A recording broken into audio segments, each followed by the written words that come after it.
Class 8। आज हम आपकी सामाजिक विज्ञान में थर्ड बुक सामाजिक एवं राजनीतिक विज्ञान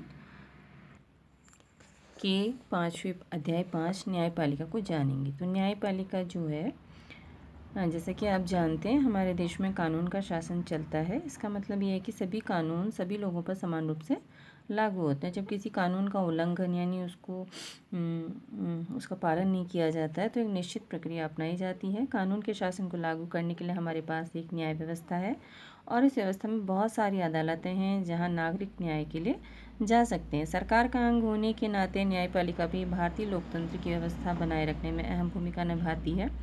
यह इस भूमिका को केवल इसलिए निभा पाती है क्योंकि ये स्वतंत्र है। तो न्यायपालिका के बारे में हम जानेंगे। न्यायपालिका की भूमिका।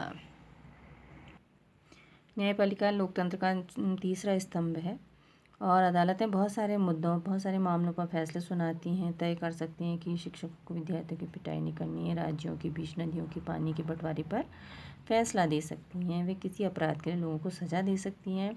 तो न्यायपालिका के कामों को मुख्य तौर पर निम्नलिखित भागों में बांटा जा सकता है। विवाद यानी कि झगड़ों का निपटारा, न्यायिक व्यवस्था, नागरिक व सरकार, दो राज्य सरकारों और केंद्र व राज्य सरकारों के बीच पैदा होने वाले विवादों को हल करने की पहल करती है।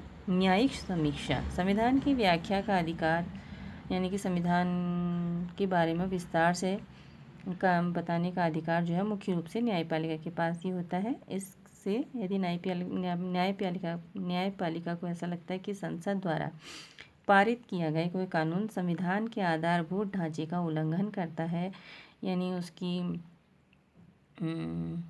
उसको पालन नहीं करता है तो उस कानून को रद्द कर सकती है। इसे न्यायिक समीक्षा कहा जाता है। कानून की रक्षा और मौलिक अधिकारों का, जो हमारे मूल अधिकार हैं, उनका क्रियान्वयन यानी इनको कार्यान्वित करना। अगर देश के किसी नागरिक को लगता है कि उसके मौलिक अधिकार का उल्लंघन हुआ है तो सर्वोच्च न्यायालय या उच्च न्यायालय में जा सकता है।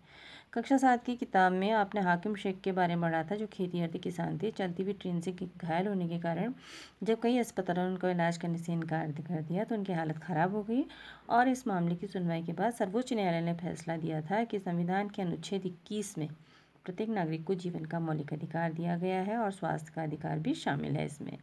फलस्वरूप न्यायालय ने पश्चिम बंगाल सरकार को आदेश दिया कि अस्पतालों की लापरवाही के कारण हाकिम शेख को जो नुकसान हुआ उसका मुआवजा दे यानी उसकी भरपाई करे। सरकार को आदेश दिया गया था कि प्राथमिक स्वास्थ्य व्यवस्था की रूपरेखा तैयार करे और उसमें आपात यानी इमरजेंसी में रोगियों के इलाज पर विशेष ध्यान दिया जाए। तो ये भारत का सर्वोच्च न्यायालय है। इसकी स्थापना 26 जनवरी 1950 को की गई। उसी दिन हमारा देश गणतंत्र बना था। अपने पूर्ववर्ती फेडरल कोर्ट ऑफ इंडिया 1947 से 49 की भांति यह न्यायालय भी पहले संसद भवन के भीतर चैम्बर ऑफ प्रिंसेस में हुआ करता था। इसे 1958 में इस इमारत में स्थानांतरित किया गया यानी दूसरी जगह रखा गया। अब देखिए स्वतंत्र न्यायपालिका क्या होती है। तो मानिए कि एक ताकतवर नेता ने आपके परिवार की ज़मीन पर कब्जा कर लिया है और आप एक ऐसी व्यवस्था में रहते हैं जहां नेता किसी न्यायाधीश को, जज को उसके पद से हटा सकते हैं, उसका तबादला कर सकते हैं। जब आप इस मामले को अदालत में ले जाते हैं तो न्यायाधीश भी नेता की हिमायत यानी नेता की तरफदारी करता दिखाई देता है। नेताओं का न्यायाधीश पर जो नियंत्रण रहता है उसकी वजह से न्यायाधीश स्वतंत्र रूप से फैसले नहीं ले पाते। स्वतंत्रता का यह अभाव न्यायाधीश को इस बात के लिए मजबूर कर देगा कि वो हमेशा नेता के ही पक्ष में फैसला सुनाएगा। तो हम ऐसे बहुत सारे किस्से जानते हैं जहां अमीर और ताकतवर लोगों ने न्यायिक प्रक्रिया को प्रभावित करने का प्रयास किया है, लेकिन भारतीय संविधान इस तरह की दखल अंदाजी को स्वीकार नहीं करता। इसलिए हमारे संविधान में न्यायपालिका को पूरी तरह स्वतंत्र रखा गया है। तो इस स्वतंत्रता का एक पहलू है शक्तियों का बंटवारा। जैसा कि आपने पहले पढ़ा है, हमारे संविधान का एक बुनियादी पहलू है। इसका मतलब यह है कि विधायिका और कार्यपालिका जैसी सरकार की अन्य शाखाएं न्यायपालिका के काम में दखल नहीं दे सकती। अदालतें सरकार के अधीन नहीं और न ही वे सरकार की ओर से काम करती हैं। शक्तियों के इस बंटवारे को दुरुस्त सही रखने के लिए महत्वपूर्ण है कि उच्च न्यायालय और सर्वोच्च न्यायालय के सभी न्यायाधीशों की नियुक्ति में सरकार की अन्य शाखाओं का कोई दखल न हो। इसलिए एक बार नियुक्त हो जाने के बाद किसी न्यायाधीश को हटाना बहुत मुश्किल होता है। न्यायपालिका की स्वतंत्रता अदालतों को भारी ताकत देती है। इसके आधार पर वे विधायिका और कार्यपालिका द्वारा शक्तियों के दुरुपयोग को रोक सकते हैं। न्यायपालिका देश के नागरिकों के मौलिक अधिकारों की रक्षा में अहम भूमिका निभाती है, क्योंकि अगर किसी को लगता है कि उसके अधिकारों का उल्लंघन हो रहा है तो वह अदालत में जा सकता है। अब भारत में अदालतों की संरचना कैसी है? हमारे देश में 3 अलग अलग स्तर पर अदालतें होती हैं। निचले स्तर पर बहुत सारी अदालतें होती हैं और सबसे ऊपरी स्तर पर केवल एक अदालत है। जिन अदालतों से लोगों का सबसे ज़्यादा ताल्लुक़ होता है उन्हें अधीनस्थ न्यायालय या जिला अदालत कहा जाता है। ताल्लुक़ मतलब जिससे ज़्यादा उनका संपर्क होता है। ये अदालतें आमतौर पर जिले या तहसील के स्तर पर या किसी शहर में होती हैं। बहुत तरह के मामलों की सुनवाई करती हैं। प्रत्येक राज्य जिलों में बटा होता है और हर जिले में एक जिला न्यायाधीश होता है। प्रत्येक राज्य का एक उच्च न्यायालय होता है। यह अपने राज्य की सबसे ऊंची अदालत होती है। उच्च न्यायालय से ऊपर सर्वोच्च न्यायालय होता है। देश की सबसे बड़ी अदालत है जो नई दिल्ली में स्थित है और देश के मुख्य न्यायाधीश सर्वोच्च न्यायालय के मुखिया होते हैं। सर्वोच्च न्यायालय के फैसले देश की बाकी सारी अदालतों को मान्य होते हैं। तो उच्च न्यायालयों की स्थापना सबसे पहले 1862 में कलकत्ता, बम्बई और मद्रास, जो कि आज चेन्नई है, में की गई। ये तीनों प्रेसिडेंसी शहर थे, बम्बई, मुंबई और मद्रास, चेन्नई। दिल्ली उच्च न्यायालय का गठन 1966 में हुआ। आज देश भर में 24 उच्च न्यायालय हैं। बहुत सारे राज्यों के अपने उच्च न्यायालय हैं, जबकि पंजाब और हरियाणा का एक साझा उच्च न्यायालय चंडीगढ़ में। दूसरी तरफ 4 पूर्वोत्तर राज्यों असम, नागालैंड, मिजोरम और अरुणाचल प्रदेश के लिए गुवाहाटी में एक ही उच्च न्यायालय रखा गया है। आंध्र प्रदेश और तेलंगाना का एक साझा उच्च न्यायालय हैदराबाद में है। ज़्यादा से ज़्यादा लोगों के नज़दीक पहुंचने के लिए कुछ उच्च न्यायालयों की राज्य के अन्य हिस्सों में शाखाएं हैं। ये मद्रास हाई कोर्ट है और ये पटना है और ये कर्नाटक उच्च न्यायालय है। तो ये अदालतें जो हैं आपस में जुड़ी हुई हैं। भारत में हमारे पास एकीकृत न्यायिक व्यवस्था है। इसका मतलब है कि ऊपरी अदालतों के फैसले नीचे की सारी अदालतों को मान्य होते हैं। इस एकीकरण को समझने के लिए अपील की व्यवस्था को देखा जा सकता है।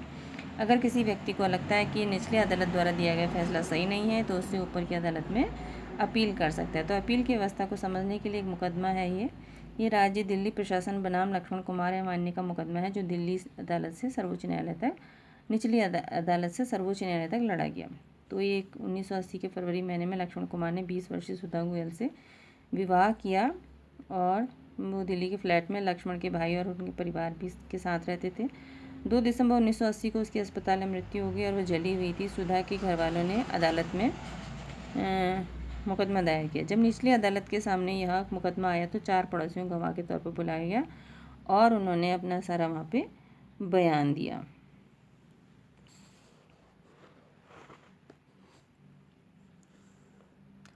तो इस तरह से वो उन्होंने कहा। तो अपने बचाव में लक्ष्मण उसकी मानेगा कि सुधा दूध गर्म कर रही थी, उसकी साड़ी में आग लग गई। और इन सभी बयानों और साक्ष्य जो सबूत थे उनके आधार पर निचली अदालत ने लक्ष्मण, उसकी माँ शकुंतला और सुधा के जेठ को दोषी करार दिया। तीनों को मौत की सज़ा सुनाई। तो 1983 के नवंबर महीने में इन तीनों आरोपियों ने इस फैसले के खिलाफ उच्च न्यायालय में अपील दायर करी। दोनों तरफ के वकीलों के तर्क सुनने के बाद उच्च न्यायालय ने फैसला दिया कि सुधा की मौत एक दुर्घटना थी। तो वकीलों के तर्क सुनने के बाद उच्च न्यायालय ने फैसला किया सुधा की मौत एक दुर्घटना थी। वह मिट्टी के तेल से जलने वाले स्टोव से जली थी और अदालत ने इन तीनों को बरी कर दिया, यानी रिहा कर दिया। तो 1980 के दशक में देश भर के महिला संगठन दहेज हत्याओं के खिलाफ आवाज़ उठा रहे थे और उन्हें इस बात का दुख था कि अदालत इस घटना में दोषियों को दंडित नहीं किया, सज़ा नहीं दे पा रही थी। तो उच्च न्यायालय के उपरोक्त फैसले ने ऐसी जागरूक महिलाओं को परेशान किया और उन्होंने कई जगह धरने प्रदर्शन किए और उच्च न्यायालय के फैसले के खिलाफ सर्वोच्च न्यायालय में एक और अपील दायर कर दी। यह appeal Indian federation of women lawyers नामक संगठन की तरफ से दायर की गई थी। 1985 में सर्वोच्च न्यायालय ने लक्ष्मण उसकी माँ के भाई को बरी करने के फैसले के खिलाफ अपील पर सुनवाई शुरू कर दी, यानी उनको जो रिहा किया था उसके खिलाफ, उसके विरुद्ध।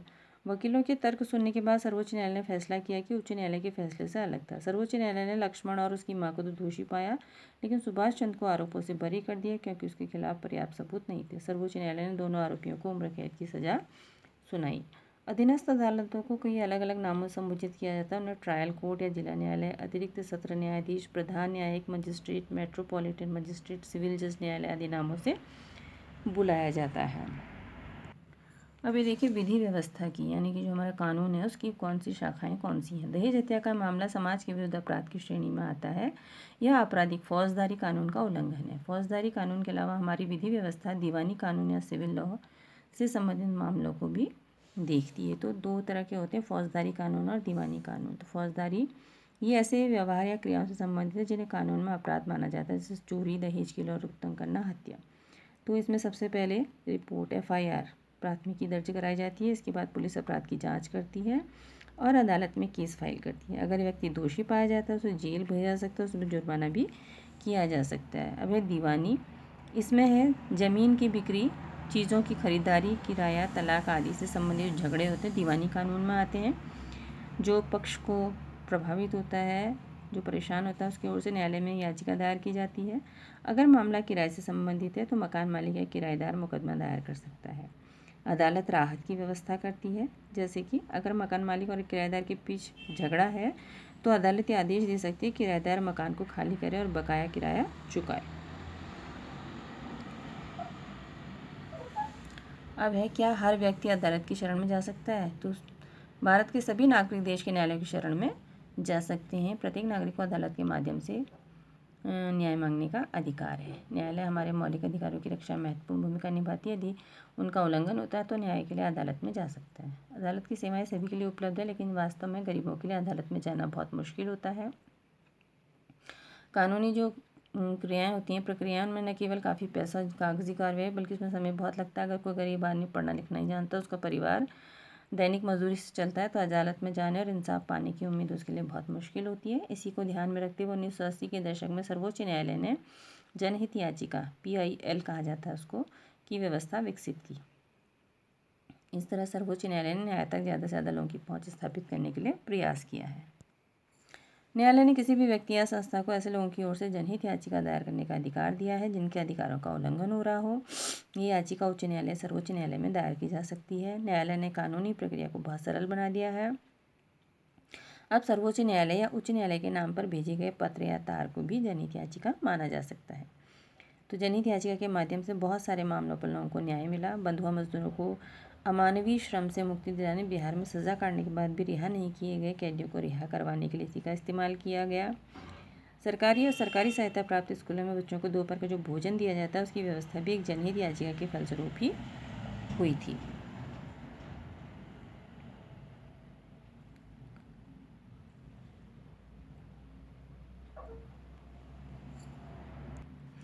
तो आम आदमी के लिए अदालत तक पहुंचना ही न्याय तक पहुंचना होता है। अदालतें नागरिकों के मौलिक अधिकारों की व्याख्या में एक अहम भूमिका निभाती हैं।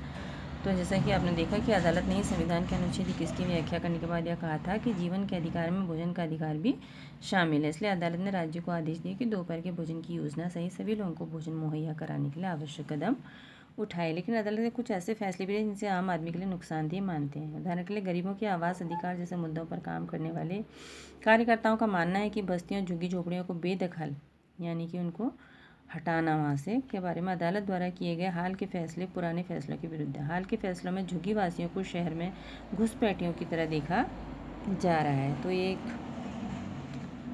मामला है